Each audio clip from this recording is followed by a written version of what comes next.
వీళ్ళ డ్రామాలు చూస్తుంటే అసలు వీళ్ళు దేనికోసం పోరాడుతున్నారో వీళ్ళకైనా తెలుసా అన్న డౌట్ వస్తుంది. అసలు ఇదంతా ఎందుకు చేస్తున్నారో తెలుసా? బంగ్లాదేశ్, నేపాల్ దేశాల్లో జరిగినట్లు మన దగ్గర కూడా అల్లర్లు సృష్టించాలని వీళ్ళ టార్గెట్. ఒక మంచి ఆశయంతో మొదలైన పోరాటం చివరికి ఒక పెద్ద కామెడీ సర్కస్ లా మారితే ఎలా ఉంటుందో చూడాలనుకుంటున్నారా? అయితే ఇప్పుడు జరుగుతున్న బొద్దింకల నిరసనలు చూస్తే మీకు ఖచ్చితంగా అర్థమవుతుంది. వీళ్ళ డ్రామాలు చూస్తుంటే అసలు వీళ్ళు దేనికోసం పోరాడుతున్నారో వీళ్ళకైనా తెలుసా అన్న డౌట్ వస్తుంది. అసలు ఈ ప్రొటెస్ట్ మొదలైంది దేనికోసం? నీట్ పేపర్ లీక్ కి వ్యతిరేకంగా, నిరుద్యోగుల కోసం. కానీ అక్కడ జరుగుతుంది ఏంటి? ఎగ్జామ్స్ గురించి, పేపర్ లీక్ గురించి మాట్లాడాల్సింది పోయి ఒక ఆవిడ స్టేజ్ మీద మైక్ పట్టుకొని అల్లా పేరుతో మతపరమైన పాటలు పాడుతుంది.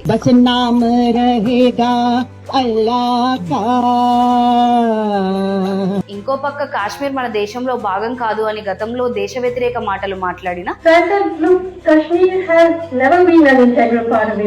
అరుంధతి రాయ్ లాంటి వాళ్ళు వచ్చి ఈ నిరసనలో జాయిన్ అవుతారు. కొందరైతే మైక్ పట్టుకొని అమ్మో ఈ దేశంలో బతకాలంటేనే భయమేస్తుంది అని ఏడుస్తుంటారు. भारत जीने लायक नहीं बचा कि हम इस देश में रहें। यहाँ का सिस्टम इतना खराब हो चुका है कि हम लोग को यहाँ पे और जीने में. కానీ బయటకెళ్లి పప్పులలో మాత్రం ఫుల్ గా డాన్సులు వేస్తుంటారు. ఇక వీటన్నిటికంటే హైలైట్ ఏంటంటే ఈ సీజేపీ ఫౌండర్ అభిజిత్ డిప్కే వేసిన డ్రామా. ముందు పోలీసుల మీదకి గట్టిగా అరుస్తూ వాళ్ళని రెచ్చగొడుతూ వెళ్తాడు. కానీ కెమెరాలు తన వైపు ఉన్నాయని చూడగానే వెంటనే కింద మోకాళ్ళ మీద కూర్చొని పాపం ఏమీ ఎరగని వాడిలా విక్టిమ్ కార్డ్ ప్లే చేస్తాడు. అసలు ఇదంతా ఎందుకు చేస్తున్నారో తెలుసా? పోలీసులను రెచ్చగొట్టి వాళ్ళ చేత దెబ్బలు తిని ఆ సానుభూతితో యువతను బ్రెయిన్ వాష్ చేయాలని వీళ్ళ ప్లాన్. బంగ్లాదేశ్, నేపాల్ దేశాల్లో జరిగినట్లు మన దగ్గర కూడా అల్లర్లు సృష్టించాలని వీళ్ళ టార్గెట్. కానీ వీళ్ళు ఒక ముఖ్యమైన విషయం మర్చిపోయారు. మన దేశంలోని యువత వీళ్ళు ఆడిస్తే ఆడే అంత పిచ్చోళ్ళు కాదు. అసలు సమస్యను గాలి కొదిలేసి ఇలా విక్టిమ్ కార్డ్ ప్లే చేస్తూ పబ్లిసిటీ కోసం ఆడుతున్న ఈ డ్రామాలపై మీరేమంటారు? ఇలాంటి వాళ్ళను నమ్మొచ్చా? మీ అభిప్రాయాన్ని కింద కామెంట్స్ లో ఖచ్చితంగా చెప్పండి. ఈ నిరసనల వెనక ఉన్న అసలు నిజాలు అందరికీ తెలిసేలా ఈ వీడియోను లైక్ చేసి అందరికీ షేర్ చేయండి. జై హింద్.